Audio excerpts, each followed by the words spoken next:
place I want to see. When we go on the road, why don't you come with me? Take a little ride, get a little windshield time when we go on the road.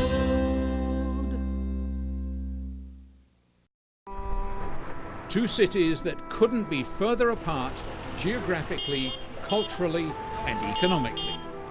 Sleepy Eye, Minnesota. Population about 3,500.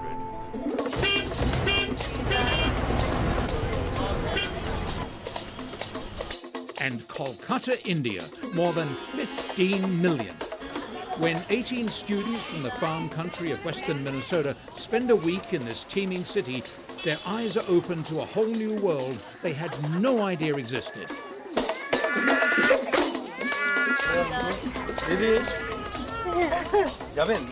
Seeing this, it's surreal that people live like this. This is a city and a country where most kids can't afford to go to school, where poverty is overwhelming, where well-meaning people struggle to provide education for as many as they can, where there is now hope. Gradually, help started coming. Help from Minnesotans like Grace Strangers, a woman dedicated to supporting small schools in this impoverished nation. Grace has brought these youngsters here for the most profound experience of their lives. They will be telling everybody about this trip. They've traveled nearly 8,000 miles to find out what life is like in a totally different culture. I'm Jason Davis in Kolkata, India, where young people from Sleepy Eye, Minnesota are treading new pathways to children. Their journey begins in a Minnesota town named after a Sioux Indian chief with a droopy eyelid who lived in the area more than 150 years ago. It's a peaceful community surrounded by rich, verdant pastures and cropland less than 100 miles southwest of Minneapolis and St. Paul. Cows here are fat and sleek with bulging udders, scrambling and groaning twice a day to give up their rich, creamy milk. It's a far cry from cattle in India, where 18-year-old Boston Portner and her friends are headed on the trip of a lifetime. They kind of walk around in the street and stuff like that, and you won't see that here. Unlike India, abject poverty is virtually unknown in this prosperous rural city. But there is a food shelf where 18-year-old Ashton Fleck helps out in her spare time. You probably don't think of yourself as having led a privileged life, do you? No. These two teenagers are part of a group of 18 young people from Sleepy Eye who are headed across the world to volunteer in the slums, schools, hospitals and orphanages of one of India's most crowded cities. Their leader is Grace Strangers, a former corporate travel organizer and founder of a non-profit organization called Pathways to Children. The city she's taking them to is Kolkata.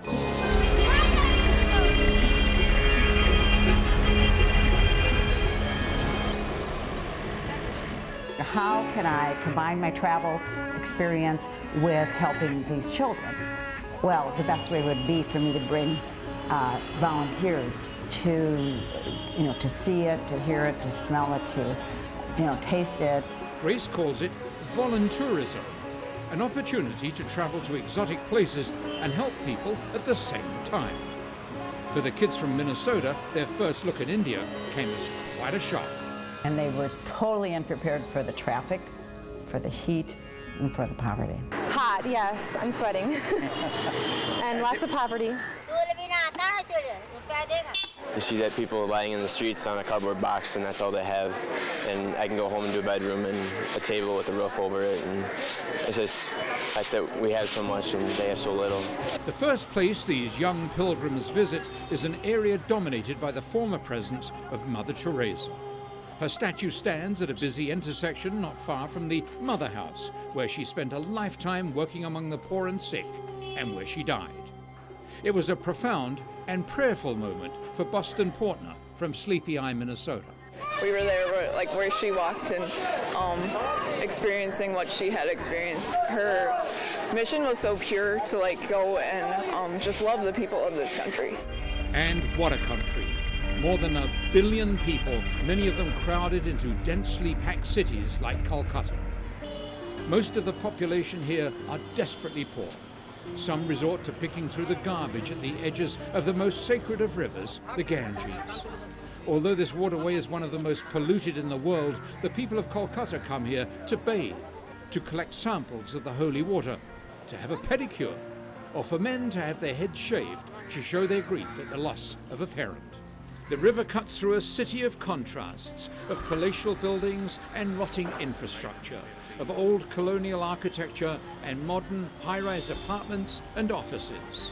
Kolkata is struggling to catch up with the economic miracle that's engulfing this vast nation as it roars into the 21st century while retaining much of its mystical and poetical past. But these youngsters from Minnesota are not just here to see the sights. They've come to do what they can to help, and a school supported by Grace Strange's non-profit is a good place to start.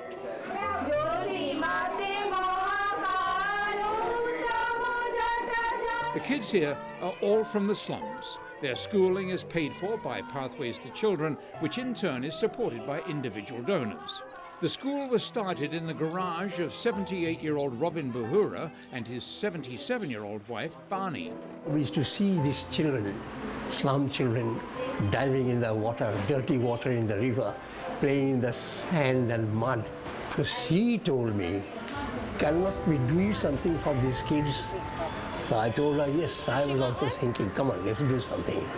Then along came Grace Stranges and her volunteers, bringing support, enthusiasm and funding from America. She has become our lifeline now. This school is now entirely supported by Grace. And so is a tiny school that's a 2-hour bus ride from the city. It was in 2005 that an extraordinary Indian businessman named Suman Sengupta decided to create a school for the poor children of the nearby villages. Education is absolute necessity in this part of the world. But even a dynamic and determined benefactor like Suman can't handle a growing school by himself.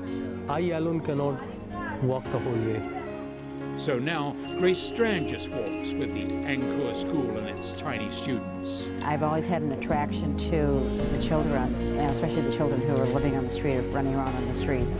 Grace's support makes it possible for these kids to have a chance at an education that they otherwise never have. They would not go to school.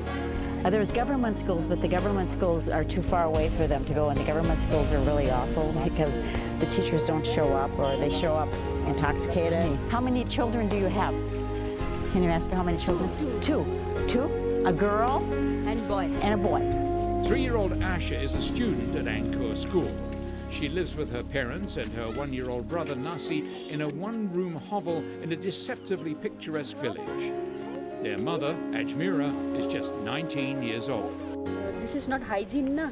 Unhygienic place that... This is a bad place for hygiene. Yes. At a glance, this is an idyllic place where life is tough, but the surroundings are lush and beautiful.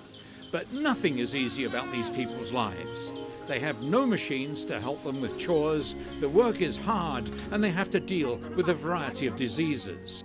But there is joy here at the school when the group from Minnesota arrives to meet and interact with the little kids just starting out on their education. It's spicy, sugar on your face. If you don't like it, better go to bed. It's the students and the younger people who are going to find solutions to these problems. They're the ones that have the ability to change the world. Coming up, the group from Sleepy Eye, Minnesota visit an orphanage in India where the plight of the kids breaks their hearts. They need to be held. They're so precious. And these American youngsters get to see what life is like in some of the worst slums in the world. The way they live, like, I couldn't even imagine. But yet, the kids, they seem so happy. I mean, this is life.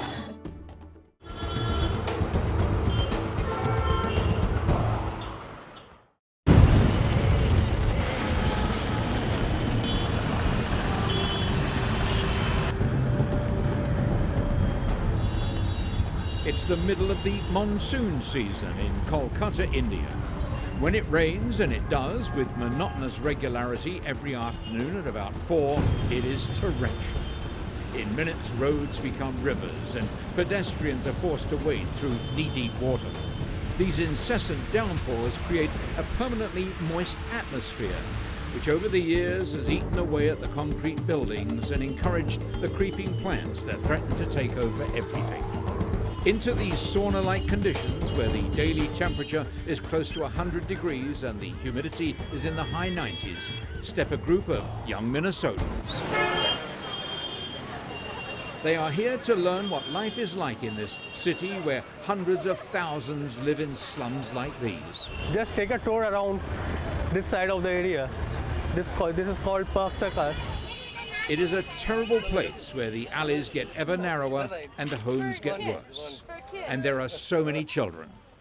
They have to leave the school because they don't have the money to go to the school and all. The smoky, filthy and crowded conditions are made even more intense by the babble of voices and the roar of nearby traffic.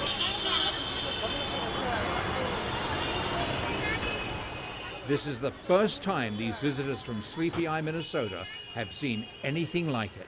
The way they live, like, I couldn't even imagine, but yet the kids, they seem so happy. I mean, this is life.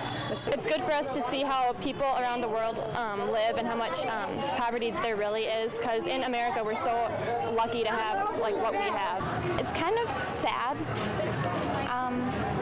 a little bit overwhelming. At least most of the kids in the slums have a parent or two. The children at this orphanage, run by a remarkable woman named Dr. Zareen Dadina, are alone in the world. Giving the best of care to the abandoned children. All the children which we have are totally orphans.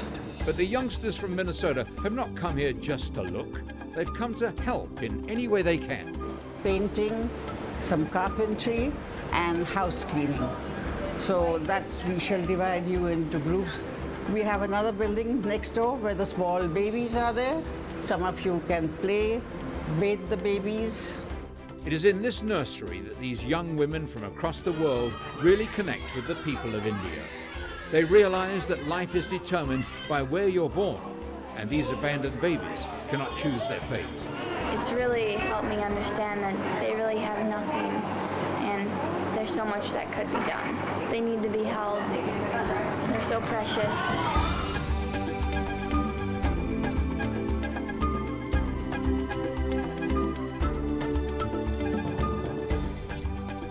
I don't think you can hold them enough. It's like they need that.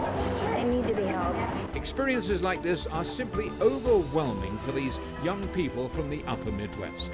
It's beginning to dawn on them that the problems faced by a world far from their comfortable homes in Minnesota are way beyond what any one person or organization can solve. But while they're here, they're going to pitch in and do their best to make at least a small difference to the conditions in this crowded orphanage in Kolkata. I knew that it would be grimy work. I mean, it's a third world country. I kind of expected this kind of environment and this kind of work needed to be done. I've never seen these conditions and it's a new perspective. Comparing them to the conditions we have at home, but knowing that they are cared for here and that I'm helping care for them. This is only one orphanage among many in Kolkata, and these children are just a handful of the thousands that need new families to care for them. It's particularly difficult to place the kids with special needs. There are a lot of people in Calcutta, so it's kind of understandable that it's hard to get them adopted and stuff, but they're really cute and it would be nice if people would adopt them. Dr. Dadina says the people of India adopt most of the healthy infants. Older children often end up with families in Sweden, but for kids like these, there's only one hope. We have many handicapped children. We have placed dwarfs, blind, totally deaf. And who are the people who give them homes? You Americans. We'll be back to show you what life is like for the poor of India who live far from the big city. Tiny remote villages where things haven't changed much for centuries. Where visitors from Minnesota get to meet an unusual Indian doctor who gives up his time to try and help the sick and the dying. I don't give up. I don't give up, but I am worried who will be the next person to help them.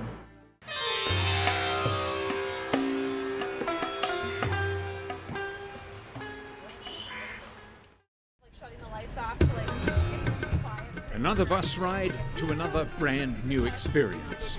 This group of 18 young people from Sleepy Eye, Minnesota are on their way to a small village where an Indian doctor is holding a weekly clinic.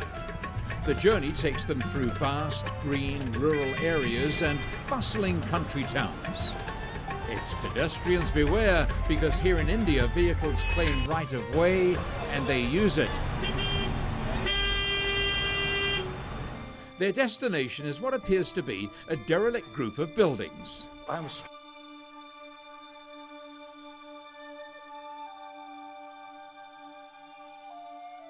But why are these quite serviceable structures allowed to decay from lack of maintenance, while villagers live in damp, rat-infested shacks that are really unfit for any kind of habitation?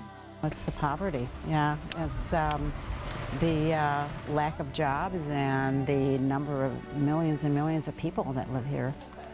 But at least part of this complex is being used for the common good. Dr. W-SUPERS.mp4 gives up his lucrative practice in the city once a week to drive all the way here to help the poor. But there's not much he can do for some patients, like this young boy with a serious eye impediment. I am telling them to go to Calcutta hospital, but they are so, ignorant, and they are not going. Dr. Sen allows the visitors from Minnesota to watch as he tries to stem the tide of multiple ailments that show up today. This brother and sister are both afflicted with a congenital condition that threatens their lives. The tiny girl is thin and wasted, but she's not as young as she looks. 19 years old. She's older than you too. Yeah, she's 19 years old. 19. A year older and half the size of Kaylee Pelzel from Sleepy Eye. Dr. Sen says there's little he can do to help these children. They'll both die before they're 25 without the treatment their family cannot possibly afford. It's a dramatic example of the huge problems that a growing nation like India is facing. These villagers would have no medical care at all if this one compassionate doctor didn't come here every week. But he says that he's already 50 years old and he can't promise to keep it up forever. What then? I am not finding any alternative, a doctor to come in my place. Not possible. No, your friends? Nobody, no. Your colleagues? Nobody will. All the people you went to school with? Yeah, no. What do they say? I don't have time. But if you have good, wish, you can make time. But for now, these people do get some medical advice and a few drugs to alleviate their symptoms. Some are lucky enough to find funding for surgery in a city hospital, but most will have to just place their trust and hope in what this exceptional doctor can do for them. I don't give up. I don't give up, but I am worried who will be the next person to help them. If you'd like more information about any of the stories you've seen tonight, just go to our website at kstp.com, select Only on 5, scroll down and look for On. Still to come, what have these visitors from Minnesota learned after spending more than a week in one of the poorest and most densely populated cities on Earth? Coming here showed us that we don't need stuff to be happy. Canvas, crayons, and even a chainsaw. Visit a town that's turning into a giant art gallery and meet a painter who specializes in presidents and prime ministers. I'm Jason Davis. Join us as we explore the amazing art and artists of Minnesota. That's next week's On the Road, Sunday night at 10:35.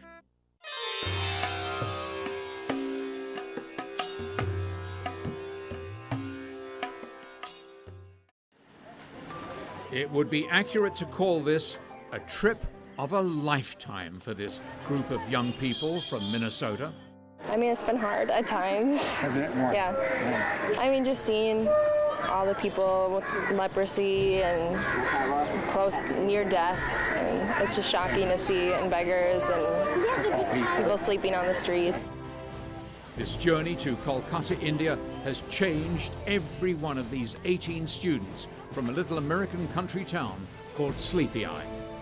But they didn't come here just to look. They came to help. And that has changed their lives. And you just feel like you want to do everything, but how can you do everything? I want to help those who are helpless. I mean, I want to do what I can.